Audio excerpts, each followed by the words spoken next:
County, 101.1 FM and AM 1160 WCCS.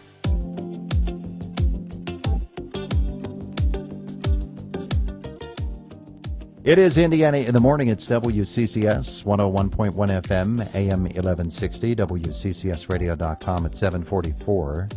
16 away from the top of the hour. You know, there's this place called the Community Guidance Center, and we're going to learn about it. And this is, of course, National Mental Health Awareness Month, and we're going to learn about mental health and how Community Guidance Center is right in the middle of treating and helping folks who are suffering from mental health problems. Our visit this morning presented by Marcus & Mack, voted best law firm and best personal injury lawyer 3 years in a row in the Best of the Indiana County contest. Visit them online at marcusandmack.com. Shelley Nippes and Sean Knopf and Colin Nordby in the studio with us. Good morning, everybody. Good morning. It's good to have you all with us here today. So, Shelley, let's kick it off with you. Mental Health Awareness Month. We are hearing more and more and more about mental health and about, A, it's a problem, but B, there are folks out there who are doing their absolute best to step in and solve the problem. And that's not an easy thing to do, but it's great to know there are people out there working on it. You are correct. More people are talking about it. More conversations are being held. The stigma is still there, but we're hoping that it lessens with each conversation. Yeah. Now, you guys can jump in here at any point. Let's define it. Mental health. People might be surprised how it is defined. What is mental health? Mental health is a little bit of everything. You know, it's our emotional or psychological or social well-being. It's the things that runs us from day to day. It's the issues that we run into. It's the interactions that we have with every person and how they sit with us from day to day. Yeah. Sean, Community Guidance Center is a big part of this equation here. But one of the things that we have to be concerned about is folks who have mental health difficulties and identifying who they are. That, the signs are there, but if we can't read them, then that becomes a big problem. Oh, for sure. Mental health affects everybody. Doesn't matter who you are, where you're from, what you make, what you do. We all probably know somebody with mental health concerns. It affects on an average 1 of 6 adults every year. Some things to maybe look for in those around us are a change in behavior, a change in mood, a change in what they do, just if they seem a little off, have the conversation with them about it. Yeah. Shelley, let's talk a little bit about the consequences of mental health difficulties and problems. And is there a difference between mental illness and a mental health crisis? Actually, I'll defer to the boys for that one since that's a little more clinical. Uh-huh. A lot of my wheelhouse. All right. Yeah. Colin, take a swing. All right. Please, So thank you. mental health illness is, oftentimes thought of as more of a long-term sort of thing where anybody can have a mental health crisis. Mm-hmm. You can wake up in the morning and have bad news on your phone and instantly go into a crisis mode. We all face different crises day to day, and they all affect us completely differently. Mental health illness is typically thought of as more of a long-term standing issue that might need a little bit more help, and rather than just a immediate intervention. Mm-hmm. And mental health, Sean, I think you put it great in a great way when you said that anybody can have mental health illness, mental health crises. Mental health concerns, they go up and down. Age range, sex, it doesn't matter. Anybody can have a mental health problem. Right, and it can just be a shift. There might have never been any concerns in the past that you or somebody else experienced, and like Colin said, you can get that, bad news on your phone. You get something that just, starts it. It affects you in a way and brings you down.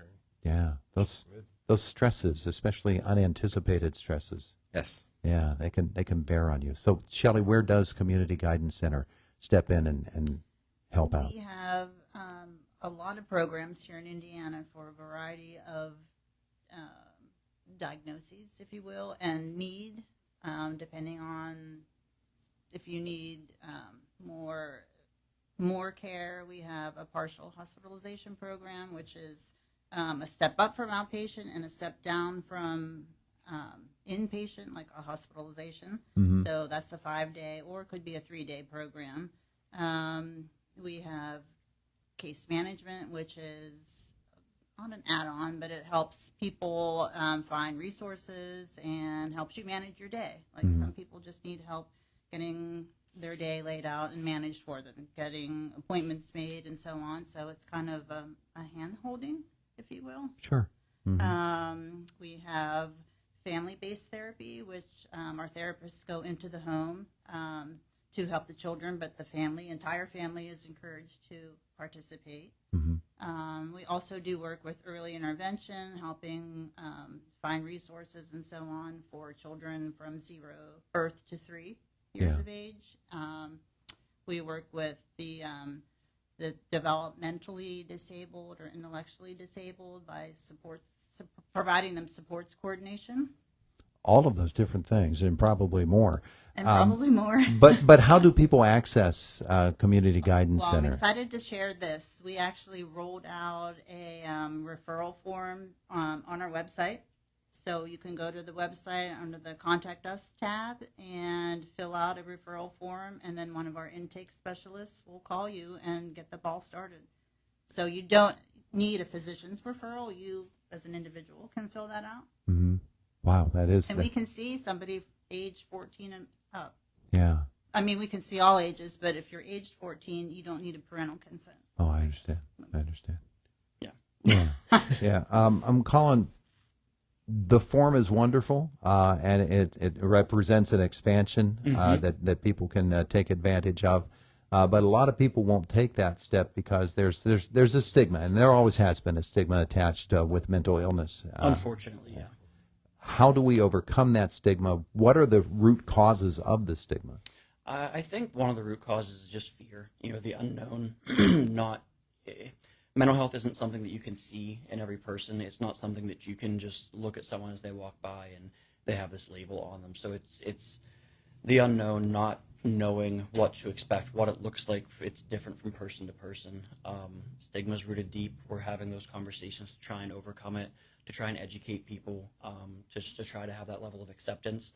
So we're getting there, but it's a long road, unfortunately. It's a courageous step, isn't it? Yeah. Yes, very it much really so. is.